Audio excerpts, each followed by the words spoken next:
গো জামাই বাবু কমলা লেবু একবার বাইরে এসে দেখো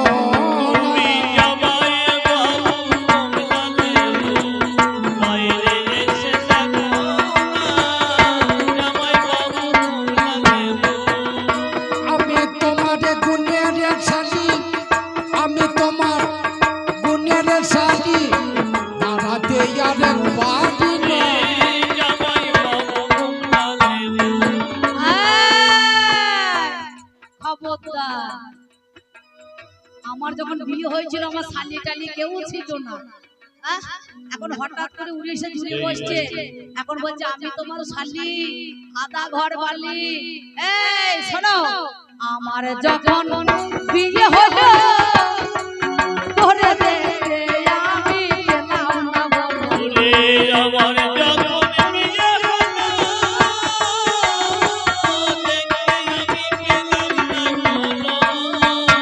বলো কোথায় তুমি ছিল বলো আমার কাছে বলো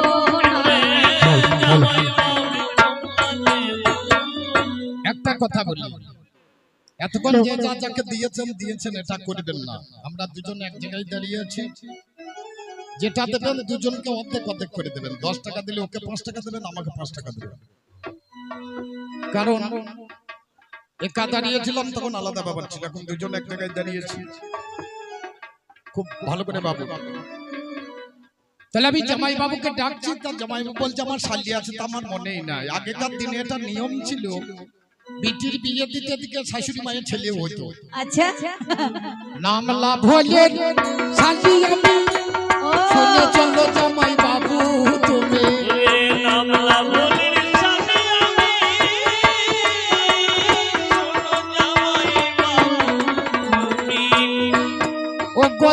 বাবু বললে তোমায় ডাকতাম আমি, জামাই বাবু মুখে বেরিয়ে তোমরা জাম বাবু বললে ডাকতাম আমি তোমার মনে কি গো পড়ে না। ও বাবারে বাবারে, আমার শাশুড়ির নাম লাগাচ্ছে ফসল নাকি বলছে, নাম আগে দিনে বেটার বউদের বাচ্চা হয়েছে, শাশুড়ি তোর হয়েছে। ভালো ভালো ভালো ভালো, শালি তো ভালো মাল বটে নাকি বলছেন। তাহলে আমার কাছে কেন এলি নামটা খুলে বল না শুনি,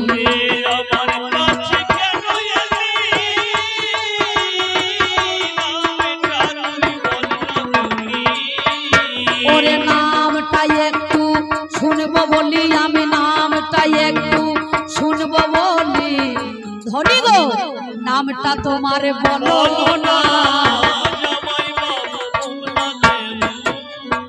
কুটুমের মধ্যে শালি, হ্যাঁ বড় হবে তো, যতটা আছে ততটাই হবে, বেশি বড় করলে হয়। কুটুমের মধ্যে শালি, বড় জাতের মধ্যে তিল্লি, নেশার মধ্যে গাল্লি, জেলার মধ্যে হুগলি, দেবদার মধ্যে কাল্লি, এসব মালের নাম আছে। আমি সনকার বোন হয় কনকা, যেটাই আছে বাবা খাতায় লেখা,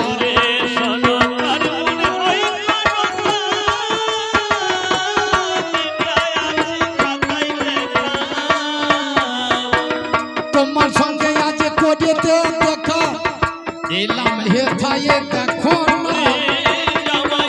তোমার তোমার নামটা কি জানো? আমার নাম কনকা।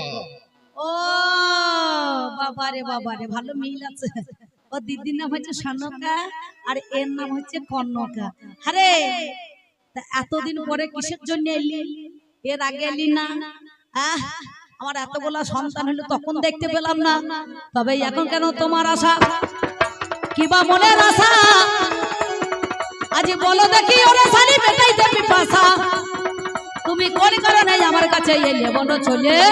তোমার দিদি আছে ঘরের ভিতরে, যাও না কেন চলে?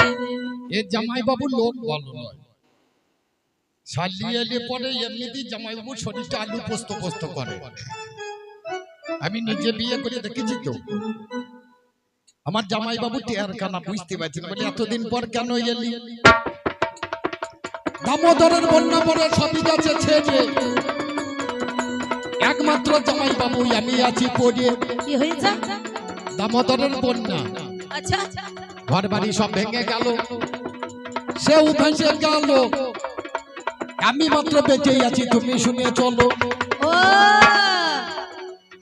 বলছে দামোদরে বন্যা হইলো, সবাই ভেসে চলে গেল, ও কোন রকমে গড়াগড়ি দিয়ে এলো নাকি বলছে? তা ভালো ভালো, কোন রকমে আমার শালি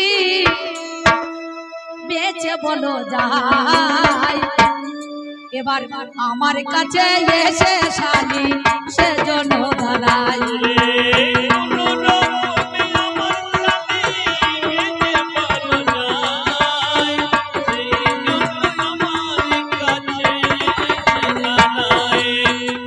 কি পায়াসা তোমার মনে, বলে কি পায়াসা তোমার মনের আমি শুনতে চাই।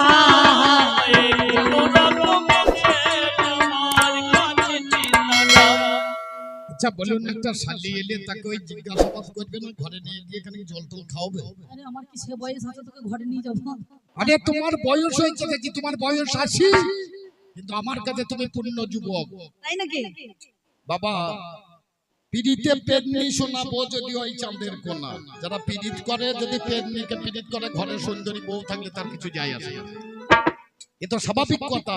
আমার স্বামী থেকে তোমাকে দেখতে ভালো লেগেছে, তোমায় আমি বাঁচি ভালো, যাদের জন্য আশা হলো।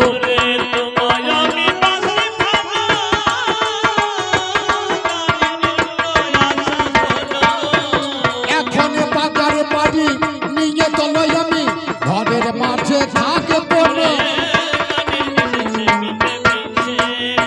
মেয়েদের কথা বলতে বিশ্বাস করে তো? এই বলছে তুমি আমার কাছে বুড়ো কাতলা মাছের মুড়ো, তুমি পূর্ণ যুবক। হামা ঘরে তোর দিদি আছে, আমি তোকে যদি নিয়ে চলে যাই লোকে কি বলবে?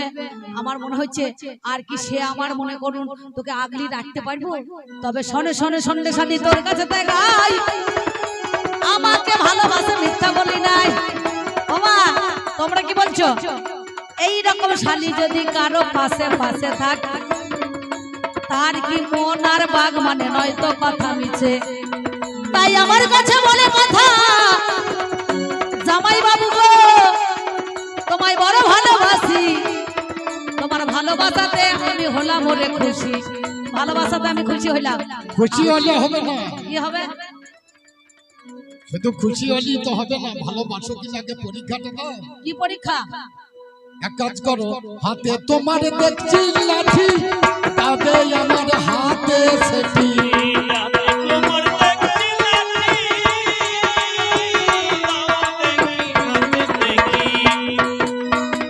ভালোবাসা বুঝবো পরিপাটি, তাছাড়া তো হবে। এইটাই তো ফের লাগিয়ে দিল। বলছে তুমি যে আমাকে সত্যিকারে ভালোবাসো, এই কথাটা সবার আছে জানা, আপনাদেরও শোনা, মাঝে মাঝে গায় না, দেখবেন অনেকজনা ভালোবাসার মানুষই যখন ডাকে রে, সময় কি আর ঘরে থেমে থাকে রে।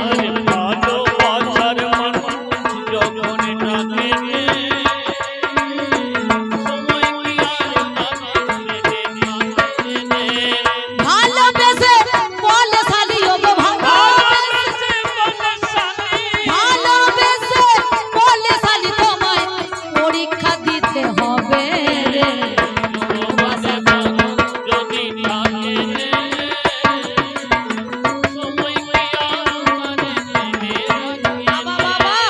কি পরীক্ষা দিতে হবে?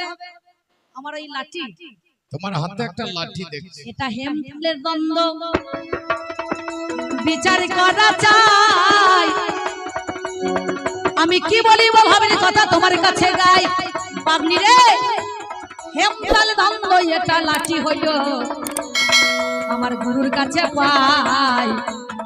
তবে শোনো কথা, এই লাঠি নিয়ে তুমি কি করিবে? হাই এ জামাই বাবু, কি বন্যার জলে সাপ এসেছে, আমি সাপ মারবো, তাই নাকি? ওই জন্য ওই লাঠিটা আমার দরকার। আমি বাগান বাড়িতে থাকবো, যদি সাপে তেড়ে আসে মারবো। কারণ আমি তো আছি সাথে। আরে তুমি তো আর সব সময় থাকবে না, তুমি তো দিদির কাছেও যাবে, তোমার দুধ নৌকায় পা পড়ে আছে। ঠিক বলেছো। এ নৌকায় একবার দেবে, ও নৌকায় একবার দেবে, তখন ফাঁকা থাকবে, তখন কে আটকাবে? বাবা মেয়ের খুব চালাক রে। বলছে তোমার দুই নৌকায় পা পড়েছে তো জেনে শুনে আমার কাছে এমনি করে ফোন করতে। আরে বাবু, তোমাকে আমি বললাম তুমি বৃদ্ধ হলে আমার কাছে যুবক, তুমি বুঝতে পারলে না? চিন্তা নাই হচ্ছে। বাপ যতদিন থাকে ততদিন শোনো, বাপ করবে না। এই হেবে তালের লাঠি খানা দিয়ে তোমায় দিচ্ছি, তবে ফেরত দিতে হবে। আজ রাজি কিনা রাজি? দেবো। দেবে? এই নাম হেমতালের দ্বন্দ্ব তোমারে জানাই, ভালোবাসা বেশি জীব মনে মনে হয়। বেশ থাকো। তাহলে লাঠিটা পেয়েছি নাকি? ভালোবাসা আর একটা পরীক্ষা নেওয়া যাক, তারপরে ভালোবাসবো তোমাকে। তোমার কাছে একটা মন্ত্র আছে, ওদের নামে যার মহাজ্ঞানে মন্ত্রই আমায় দেবে, তাহলে আমার তুমি ভালোবাসা পাবে। মহাজ্ঞান মন্ত্র? সর্বে যারা কাটে জানাই কথাই আমি আপনাদের নিকটে, এই কাটা মানুষকে আমায় বাঁচাইতে হয়। ধরন্তরি দিয়েছে গো তোমার কাছে, মিথ্যা গো নয়। মহাজ্ঞান মন্ত্র। ও মা, এই বল শুনতে শুনতে পালাতে নয়। ও সাধনদার পালাইছে, সাধনদার বউ পেঁচিয়ে ধরেছে। আমরা তার বউ আনিনি সঙ্গে, যে আমার পেঁচিয়ে ধরবে না, কি বলছে? বল। আর কাকা বড় হচ্ছে। আচ্ছা বড়ই তো, এটা তো ছোট নয়, বলছেন না? এটা বড়। আপনি বড় করতে পারেন না, আমরা যতক্ষণ ততক্ষণ বড় করবো বলি তার করা যাবে না। আমার দম সময় বুঝে যতক্ষণ তো হচ্ছে ততক্ষণ বলটা তো নাকি নিতে বড়। হবে। অসময় খালি বলছেন বড় কর, সময় আছে তার লাইন আছে তো। ওরে এই তাহলে বলি তাও আর কি তুমি বলি। মহাজ্ঞান, যেটা আড়াই অক্ষর হয়, আমার কানে তাও তুমি তোমারে জানাই। এইবার খালি গো আমার কাছে আবদার করে, আপনারা জ্ঞানী জনে দেখুন বিচার করে। কানে কানে কি বলিব জানেন মহাশয়, ওই মহাজ্ঞান মন্ত্রটা কানে আমি অমনি দিয়ে দেয়। এক কাজ করো জামাই বাবু, তুমি একবার ওই দিকে দাঁড়াও, ওইদিকে ওই দিকে মুখ করো। সঙ্গে সঙ্গে আমাকে বলছে জামাই বাবু ওইদিকে তুমি একবার মুখ বিমুখ করো। করে দাঁড়াও। বেশ, আমি একবার দেখি মালগুলো ঠিক তোমার আছে। কথা শুনে দাঁড়াইলাম, তোমার কথা শুনে দাঁড়াইলাম। বলি ওরে আমার প্রাণের শালি,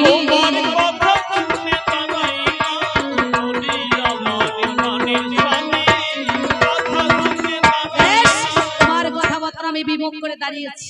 আমি লাঠি পেয়েছি, মহাজ্ঞান মন্ত্র পেয়েছি, একবার দেখবো না জিনিসটা কেমন। হ্যাঁ, অবশ্যই। এইবার তুই আমাকে ঘুরিয়ে দেখ। সর্বনাশ, এতক্ষণ এসেছিলাম তোর শালি আমি, হ্যাঁ। এখন তাকিয়ে দেখে যাবি হলাম আস্তিক জননী। সর্বনাশ চাঁদমুড়ি কাটি আমার চা ছলে চাতুরি করে মহাজ্ঞান মন্ত্র হেমতলে দ্বন্দ্ব নিলি। যে হাতে পুজিয়েছি আমি শিব সুলপানি, সেই হাতে পুজিতে চাই নাই আমি চ্যাং মুড়ি কানি। তুই ওরে দূর হয়ে যা। আমার যদি পূজা করিস ওরে চন্দ্রধর, সাতটা পুত্র ফিরে পাবি দিই তার খবর। এই, আমার যদি পূজা করিস আচ্ছা, তোর মরা ছেলে ফেরত পাবি। আমার যদি পূজা করিস টিকা ফেরত পাবি। ওরে আমার চন্দ্রধন, আমার কথা নেবি। যার যখন ভাগ্য ফলে শুকনো জায়গায় টেঙা ফলে, তোমারে জানাই আগে বাঁচিয়ে দে তোর কথা, নইলে আমি শুনবো। আগে বাঁচিয়ে দাও, তাহলে তবে এক হবে। কাজ কর, কি? পূর্ব দিকে জোর হাতে দাঁড়া, বেশ, একবার জাগরে জাগরে জাগরে আমার মানিক লক্ষিন্দর।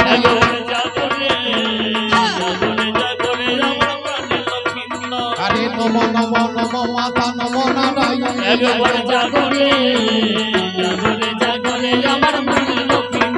আরে ভয় ভাঙা ওই রাঙা তোর চরণ দুখানে।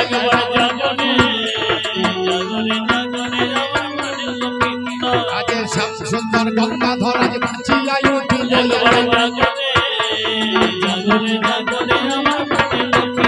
ওরে হলো ধরা শ্রী করে তারা দুই ভাই এলো।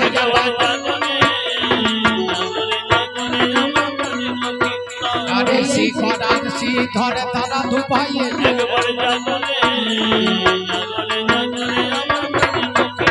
ওরে লক্ষ্মীন্দর উঠে বাবা নাচিতে লাগিল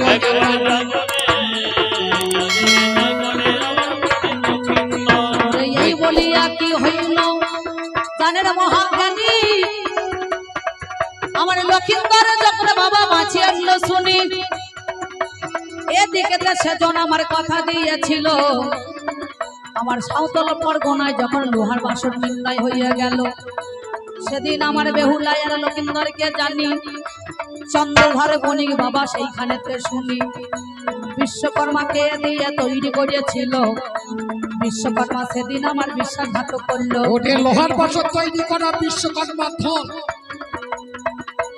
আমি যখন খবর পাই করিয়া যতন আমি কালি লাগবে তথা কানে পাঠাইয়া দিলাম ঈশ্বর করে একটা বাবা ছিদ্র রাখালো এই দিকে প্রবেশ করে দংশন করবে তুমি তাহলে মারা যাবে লক্ষিন্দর লক্ষিন্দর মারা যাবে আমার পূজা হবে লক্ষিন্দর যখন তাকে ফিরিয়া আসিবে সর্বদংশনের সেদিন মারা গিয়েছিল আরে বিহুলা ভেলায় রয়ে ভাসিতে লাগিল এইবার সেই ভেলা খানায় রেহাই নেতা ধমানির ঘাটে অমনি লেগে যায় নেতাই আমার নিজের সন্তান চাপড় মেরে দিয়ে কাপড়ে কেচে নিয়ে চলে যায় বাবা ওরে এই কথাটা দেখে যখন মনেতে ভাবিল নেতার পায়ে জোর করে অমনি পড়িয়ে গেল মা জননী দরদিনী তুমি শুনে চলো আমার স্বামীর প্রাণ ভিক্ষা দাও মা কথা নয় না বলো যখন গেছে স্বর্গধামে তখন বললেন তোর স্বামী বাঁচতে পারে যদি নৃত্য গীতে আমাদেরকে খুশি করতে পারিস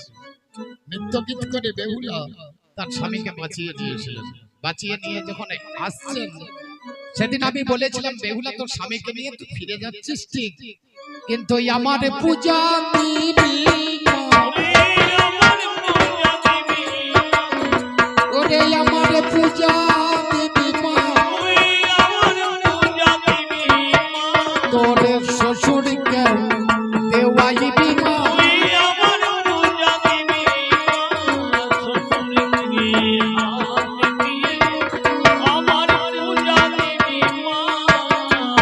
আমাদের কবি গানে তিন জনা নাই আমার বেহুলা হয়ে দেখো সেদিন কথা দেওয়া বাবা হয় আমি কথা দিলাম মা জননী গো আমি তোমারে জানাই আমার সাতটা ভাসুর আগে গেছে চলে মা মিথ্যা বলি নাই আমার স্বামী সহ সবাইকে তুমি মা বাঁচিয়ে যে দেবে আমি আবার চম্পকনগরে গিয়ে দেখো পূজা দেব তবে ওরে মনসা দেখি পায়ে সাতটা ছেলে চন্দ্র বাঁচিয়া উঠিল মায়ের জয় ধনে তারা করিতেছে ভালো এখন যাও ফিরে যাও সেখানেতে যেটায় পিতাই আছে আমার পূজা করাও তোমরা যাও না পিতার কাছে এমন সময় আপনারা আজ জানেন মহাশয় ফিরে এলো চম্পক নগরে বাবা গো এক করে যে ধাই এক ডোমের মেয়ে তুলো নিয়ে গো সেজন করে জানি আজ আপনারা জানেন যত জানেন মহাজ্ঞানী ওরে চন্দ্রধর আমার কথা শুনে তুই আমার পূজা কর সাত পুত্র ফিরে পেয়েছিস তার খবর বুঝতে পারলি না তোর সাতটা ছেলেকে আমি বাঁচিয়ে দিয়েছি এবার আমার পূজা দে তবে শোনো তুমি আমার ছেলে বাঁচিয়েছো ঠিক করেছো আজ আমার বেহুলা কথা দিয়েছে বলে আমি তোমার এই চম্পকনগরে মর্তে পূজা করতে পারি কিন্তু আমি ডান হাতে দেব না পূজা তোমায় বাম হাতে নিতে হবে আমি বাম হস্তে পূজায় আজ দেব বলো তবে বাম হাসতে দেবো। বাম করে দিবি। হ্যাঁ, বাম করে পূজা দেব। তুমি পিছন থেকে দাঁড়াও, তুমি আমার পিছনে দাঁড়াও। সেদিন চন্দ্রধর বণিক যখন মনসাকে পিছনে দাঁড়িয়ে বলেছিল, তিনি বললেন, ওম আস্তি কস্যু মুনি মাতা ভগ্নি বাসকৃস্তথা জড়োৎকার মুনিপত্নী মনসা দেবী নমস্তুতে। বাঁ হাতে করে পূজা দিচ্ছে। আচ্ছা, বাঁ হাতে পূজা দিচ্ছে না বাম করে? বলে মানে তোর সঙ্গে এতদিন যত ঝগড়া করলাম এগুলো বাম করে দিস। বাম করে না দিলে পূজা হবে না। বাম করে দিয়ে চন্দ্রধরকে বলছে, চন্দ্রধর তোকে আমি আশীর্বাদ করলাম, যত দেবদেবী থাকবে সবার মাথার উপরে তুই থাকবি। আর আজ থেকে তোর বাড়ি আমার বাড়ি তোর হাতে তুলে দিলাম, তুই পূজা করবি। একবার পূজা করবি খুব জোর করে, মাথায় নিবি আমার বাড়ি। চন্দ্রধরকে মাথায় বাড়িয়ে যাবে দিয়ে একবার চলো মা কমলা পুজিব কমলে, লালে জবা দেব তোমার চরণ কমলে। একবার চলো মা কমলা কমলা পুজিব ইয়াদে মনানন্দে তদে আমার রাজা চন্দ্রধর। আরে লালে জবা দিয়ে পূজা করিল, আরে ছয় বদলিল রাখে ছয় আকের হানি। আরে ধম কলসি নিল সনকা সুন্দরী। ওরে আমার পূজা করলি যদি রাজা চন্দ্রধর, সাত গণের পূজা রাজা করবে সত্তর। আরে নাম সনমাতায় আমারও মানতা। ওরে এত নাগের পূজা করতে ভুলি পাবো কোথায়? একে একে নাগ গণের পূজা সমাধিল, আনন্দে রাজায় আমার নাচিতে লাগিল। আরে হুলু হুলু ধুলু ধনি বাবা গনে দেয়, হুলু ধনি নারী গনে করিল সদাই। হরি হরি হরি ধনি করিতে লাগিল। আরে মনসারে পূজা বাবা প্রচলিত হলো। আরে গান কবি বন্দে বিষ্ণু কালের চরণ, নবীন চৈতন্যের নাম ভবদায়ন্তনে। গ্রামবাসীকে পেয়ে মাগো তুমি দিও বল, এই কল্যাণ কৌশলে দেখো যুগ যুগান্তর। নবীন চৈতন্যের নাম ভবদায়ন্তনে। একবার মায়ের মঙ্গলে ছবে বলবো